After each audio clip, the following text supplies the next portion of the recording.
right now on 5 on your side at 10. A weather impact alert tomorrow. I'm timing out thunderstorm chances and the potential for severe weather. A text warning to pay up or pay the price. This is horrible for so many people out there. Tonight, the scam alert from state officials. Our top story, tragedy at an after-school care center in Illinois.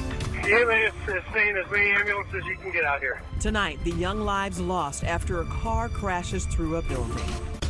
Right now, the person behind the wheel is being evaluated as investigators work to figure out how this happened and why. Good evening, everyone. I'm Kelly Jackson. And I'm Mike Bush. We can tell you 4 people lost their lives, the victims ranging in age from 4 to 18. 5 on your side's Brent Solomon is in the village of Chatham, just south of Springfield, with the latest developments. Sad. It shouldn't have happened. Word quickly spreading Monday afternoon across the small town of Chatham, Illinois. We heard the kids were outside. It was a beautiful day, and we heard all the sirens and all of that going on. Cindy Saddam rushing to the scene because her 2 godsons go to elementary school at one of the few schools that feed into the Why Not after-school program. It's housed here inside of this building with the red roof. I just know that the boys are very concerned. They know the names of their friends who would be here, and they're just very concerned if they're going to be okay. It was just before 3:30 in the afternoon.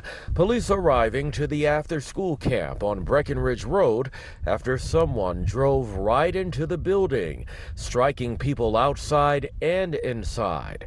4 people died. Several patients have been transferred to local area hospitals by ambulance and one by life flight helicopter. The driver and sole occupant of the vehicle was uninjured and transported to an area hospital for evaluation. It's the process of trying to come to terms with unimaginable tragedy that makes it so tough for this small town. People here now vowing to be what they call Chatham Strong. Chatham Strong means that everybody cooperates with everybody else, and we all work together, and they'll all pray together for the children. It is a small community, but a lot of people know a lot of people. Who would have ever dreamed something like this would happen? And it's just very, very sad. It's a new experience for them to understand that death can come at their age. Brent Solomon, 5 on your side. The Chatham Police Department is asking for prayers for that community. Illinois State Police are now taking over the investigation. Well, storms are moving towards the bi-state overnight, and tomorrow we'll all wake up in a weather impact alert. Meteorologist Jim Castillo tracking the latest timing and impacts of storms that could turn severe, Jim. Yeah, we're watching a risk of severe weather, but it's not a great risk. So that's some good news. It's not like the past couple of systems that have moved through here, but there are tornado watches in purple to our north and west, and we will watch these 2 fronts head together and move our way. So a cluster of storms right there in northwest Missouri likely will continue weakening as it moves our way. So we're specifically watching 2 different time frames here before 7 a.m. for a risk of an isolated severe cell, maybe with high winds or even large hail. Also after 3 p.m. as that front sags to the south, there's another chance of some severe weather, and mainly southeast of St. Louis. So again, stay weather aware tomorrow. That higher risk of severe weather is to our north and west, but you can see here we're in low level 1 marginal risk from St. Louis County westward, a little bit higher risk in Pike County, Missouri. Then tomorrow, again, watching the yellow area here and even around St. Louis. Can't rule out that chance of an isolated severe cell. Much more on this. I'll time out the storms in just a few minutes. And you can get your weather impact forecast anytime on the 5+ streaming app. You can watch for free through your Roku, Fire, or Apple TV device. Just search KSDK in your app store. Drowning in a staggering $35 million deficit, St. Louis Public Schools faced its community tonight in the first public showdown over next year's budget. Also at stake, critical federal dollars that could make or break the district's future. 5 on your side's Laura Barcheski talked with the superintendent, who is asking parents to reach out to their legislators. Mike and Kelly, the superintendent says federal funding makes up 13% of the district's budget, which may not sound like a lot, but it's more than you think and will have a big impact should it go away. In an effort to be more transparent as a district, St. Louis Public Schools Superintendent Dr. Millicent Borchade and the financial office held a new style of public forum on the budget, encouraging participation from the crowd. And so I had each of my cabinet members create a list of questions where staff, community, parents would have an opportunity to answer, reflect, think about those questions, and then go from there. People at the meeting went around to stations to learn more about what's allowed for different departments. For the Board of Education, the budget will pay for professional development, but they don't receive things like a car allowance. And I wanted to make sure that everyone had an opportunity to see what those allowables are, what those non-negotiables are, what those non-allowables are. The main focus, concerns about federal funding. We know that the federal government has new administration, and there are executive orders that are being signed every day that could affect it. For the 2025-2026 fiscal year, St. Louis Public Schools is expecting $48.7 million in federal grants. 13% is a lot. And so that's why we broke it out so that people could see the different categories, the different buckets that will be impacted. You know, food and nutritional services, IDEA, Title I, II, III, and IV. Borchade says they're now working on a plan B. If they don't get this federal funding, they may have to pull from other parts of the budget and the district's reserves, which is why she has a request for parents. I want them to make sure that they speak with their legislators and share what is important. And what is important is that we have state funding, it's important that we have federal funding. The next public forum is Saturday, May 3rd from 10 to 11 a.m. at the O'Fallon Recreation Complex on Florissant Avenue. Tonight, we are learning more about the young woman killed in a deadly crash involving a St. Louis fire truck. The crash happened late Saturday night near the Topgolf on South Compton and Choteau. Police say an 18-year-old Nyla Simmons was dancing on top of an SUV and fell. That is when a fire truck responding to a house fire struck and killed her. Simmons' father tells 5 on Your Side the recent Parkway North grad was supposed to start cosmetology school today. When asked if charges could be filed against the SUV driver, police said that will be up to accident reconstruction investigators and the prosecutor's office. The Major Case Squad has announced charges against 3 people for a deadly shooting in Granite City. The body of 58-year-old Kenneth Whitehorn was found Thursday morning along Alton Street just off Pontoon. Dwayne Franklin and Brittany Howard face several charges, including first-degree murder. Howard is still not in custody. Police say she should be considered armed and dangerous. Michael McCollum is charged with obstructing justice. The Major Case Squad made a second arrest in a deadly shooting in Beverly Hills, Missouri. Keyshawn Davison is charged with second-degree murder. 32-year-old Daryl Cott was found shot to death in the middle of Greenway Avenue last Wednesday morning.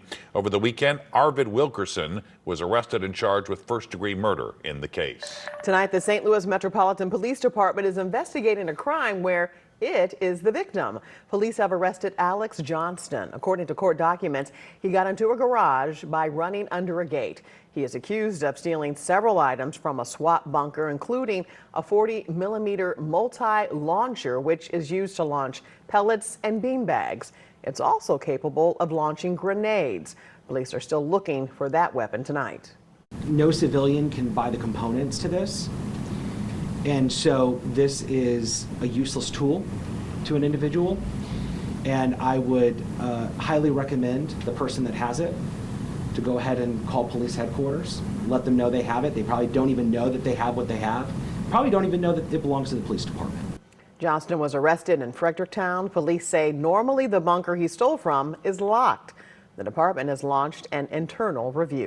A consumer alert tonight, a final notice text pinging phones across the state. 5 on Your Side's Andy Kroll heard from local police and the Missouri Department of Revenue about what you should do if you get hit with one of those traffic violation messages, Annie.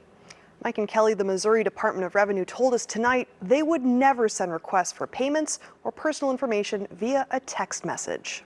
We cannot predict, nor can we stop bad people from doing bad things, obviously. Over the last few days, the Missouri Department of Revenue has gotten hundreds of calls about this wave of texts. It says in part, this is your final official notice from the Missouri Department of Revenue regarding an unpaid traffic violation fine associated with your vehicle. But according to Director Trish Vincent, the department doesn't even deal with violations. That's done, in courts or by local jurisdictions that maybe there's a ticket issued. Missouri Department of Revenue does not issue traffic tickets. So again, that's a tell. The problem has become so rampant, they put a specific scam alert at the top of their website, already working with law enforcement agencies like the St. Peter's Police Department to prevent people falling victim. And I will say this one is a little unusual because most of the time you just see scams kind of come sporadically. Or just a few people will get them. This one seems to be a lot of people got it just over this weekend. 3 red flags Sergeant Melissa Doss says include number 1, did they contact you without asking? The second tip is that are they creating a sense of urgency? There's a warrant out for your arrest. If you don't pay this now, accounts will be shut down. And the last is that they're demanding payment now. They're not allowing you time to research it, to consult with anybody. They want that payment right now. No one has reached out to St. Peter's Police directly saying they fell victim, but they know the risk is real. We are very concerned about it because we do get people that come in to report that they've actually have given money or personal information. And once that money leaves their account, our chance of recovering that is very slim. So we know that that victim's going to be out that couple of $1,000s. The Department of Revenue says the 3 biggest things to remember are 1, don't click on any links, 2, don't respond, and finally, delete the text. Right now, the Missouri State Capitol building in Jefferson City is lit up in blue in recognition of Child Abuse Prevention Month. The blue represents the national symbol of child abuse protection, a blue pinwheel. The dome will be lit through sunrise tomorrow. If you suspect child abuse or neglect, you can call the Department of Social Services Child Abuse and Neglect Hotline. That number is 1-800-392-3738. Picking up hope. It's as unpredictable as it ever has been. A date has been set for the solemn, sacred, and secretive selection. The politicking among the College of Cardinals already underway. It's the perfect storm for allergy sufferers. Tonight, the severe weather warning from health officials. Tomorrow is a weather impact alert day. We have thunderstorms in the forecast, and I'll time out when you need to stay weather aware. Tonight, authorities in Florida are investigating a deadly hit-and-run crash on the water. The impact was caught on camera. 1 person was killed and at least 10 others were hurt when a private boat rammed into a packed ferry in Clearwater, Florida. When authorities arrived at the scene, the boat was gone. 1 man on board the ferry recalls the terrifying moments. And I just looked out the corner of my eye and I seen the hull of a boat right cruising over my head. So I dove and my leg got pinned. My son got knocked in front of me. The boat was later found, and police say the captain has been cooperative and submitted to a breathalyzer test that detected no alcohol in his system. Right now, no one is in custody. Never before in my life have I called for mass protests, for mobilization, for disruption, but I am now. Tonight, Illinois Governor J.B. Pritzker is building buzz and facing backlash for a fiery political speech. Those words came last night during a Democratic fundraiser in New Hampshire, on the same stage where presidential hopefuls test their message on the road to the White House. He implored Democrats to fight the Trump administration while railing against his own party for not mounting a stronger opposition. Republicans say his rhetoric could incite political violence. These Republicans cannot know a moment of peace. We must castigate them on the soapbox and then punish them at the ballot box. There's no place for that. In my opinion, this administration should open up an inquiry to the charge of criminal incitement. Missouri Senator Eric Schmidt responded online posting, quote, "We welcome the Republican refugees from the land of Lincoln suffering from under the tyranny of the Pritzker regime to the free state of Missouri." We now know when Roman Catholic cardinals will sequester themselves in the Sistine Chapel to select a new pope. The secretive process will begin May 7th. That's more than 2 weeks after the death of Pope Francis. And tonight, Rana Navina takes a look at the politics behind the papal conclave. After funeral proceedings this weekend for the late Pope Francis, cardinals from around the world now focus on their mission to select the next leader of the Roman Catholic Church. It'll be fascinating. I really think from everything I'm hearing, it's as unpredictable as it ever has been. David Gibson is director of Fordham University's Center on Religion and Culture. As he prepares to head to Rome himself, he offers insight on the secretive process known as the conclave. 135 cardinal electors will be sealed inside the Sistine Chapel, secretly voting twice a day until one name receives a 2/3 majority and white smoke announces a new pope has been chosen. But work in getting to know each other and proposing names is already underway. The real politicking, if you want to say, the real working out of the discussions go on now. The electorate is the biggest, most diverse in history, most appointed by Pope Francis himself. But his influence may not translate to electors choosing someone like him. He appointed some people who are opposed to him because he liked diversity. He liked a kind of team of rivals approach. With speculation swirling about potential frontrunners, Gibson warns the cardinals are known to surprise. And they always say, he who enters the conclave of Pope exits a cardinal. If you go in as a favorite, you'll probably not get elected. They don't like the outside world telling them this is the guy you should vote for. So again, who knows? Only cardinals under the age of 80 are eligible to vote. It's still unclear how many of the 135 will participate. We do know that the Archbishop of New York and St. Louis native Cardinal Timothy Dolan is there, along with Cardinal Raymond Burke, the former Archbishop of St. Louis, and Cardinal Wilton Gregory, who once served as the Bishop of Belleville. Good news tonight ahead of the summer travel season. Weak demand is driving down the cost of airline tickets. The Consumer Price Index shows airline fares fell more than 5% year over year. The average cost is now about $253. According to travel rewards company Upgraded Points, for some carriers, buying last-minute tickets may be cheaper than buying in advance. This includes Spirit, Frontier, Hawaiian, Southwest, and Alaska Airlines. A health alert tonight. Doctors are warning spring allergy sufferers about a new phenomenon, thunderstorm asthma. According to the experts at the Loyola Medicine Allergy Count, rain, lightning, and winds can break down grass pollen into even smaller particles, which can reach deeper into your respiratory system. People with grass allergies or a history of asthma are at a higher risk. Allergy sufferers are urged to use preventative medications, keep windows closed, and keep track of the pollen count. Well, we know storms could blow in by morning. Meteorologist Jim Castillo is here with the latest on tomorrow's Weather Impact Alert Day. But Jim, you're saying it might be weakening a little bit. Yes, so this cluster of storms right here on the Doppler weather radar. So we're watching that.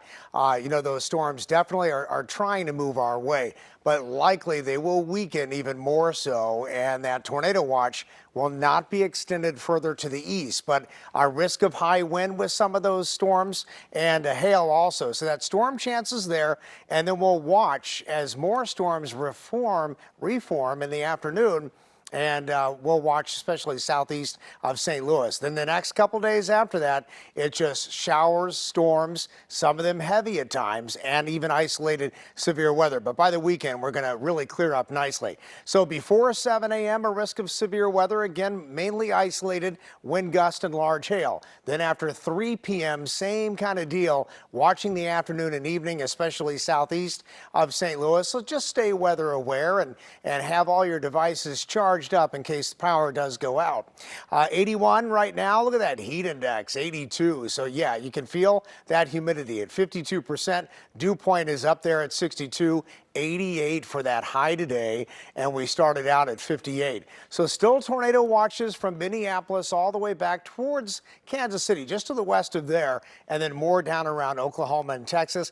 We're not expecting the tornado watches to be issued further eastward, but we are watching that cluster of storms just northwest of us, and they're pretty strong right to the north of Kansas City at this point. But our clouds are increasing, and that severe weather threat higher to the northwest. And then as we get into tomorrow, if we make it past 7 a.m., probably some nice calm time in there, and then by 2, 3 o'clock, showers and storms pop up again.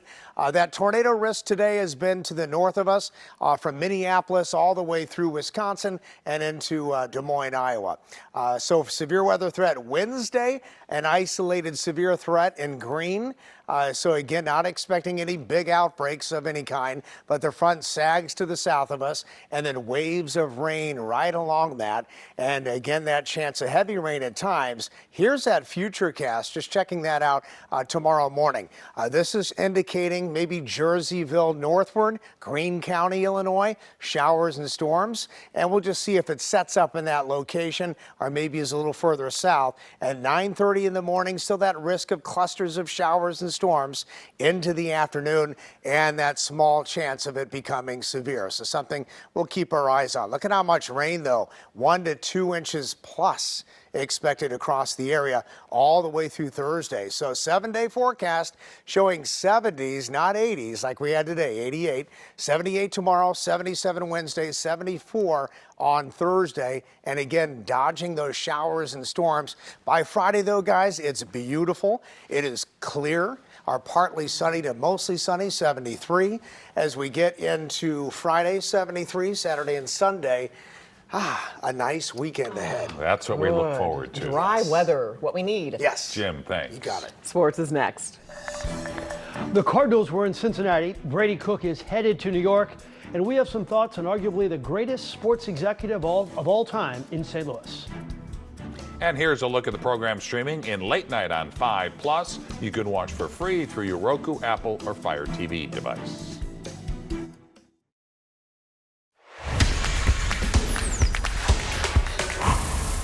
The kryptonite of the Cardinals is playing on the road. The problem is they have to do that 81 times a season. After tonight's Game 1 of their series with the Reds, they're now 2-12 away from Busch Stadium. Now, the game started great. Lars Nootbaar will smash it off the wall. His on-base percentage is .406. His OPS is .835. And a little later in the inning, Nolan Arenado hits a ball to the wall that will score Nootbaar, and the Cardinals led it 1-0. Andre Palante was pretty good tonight, 6 innings, 3 earned runs, but Noelvi Marte tripled in the fourth. It scored Gavin Lux, and the Reds roll the final 3-1.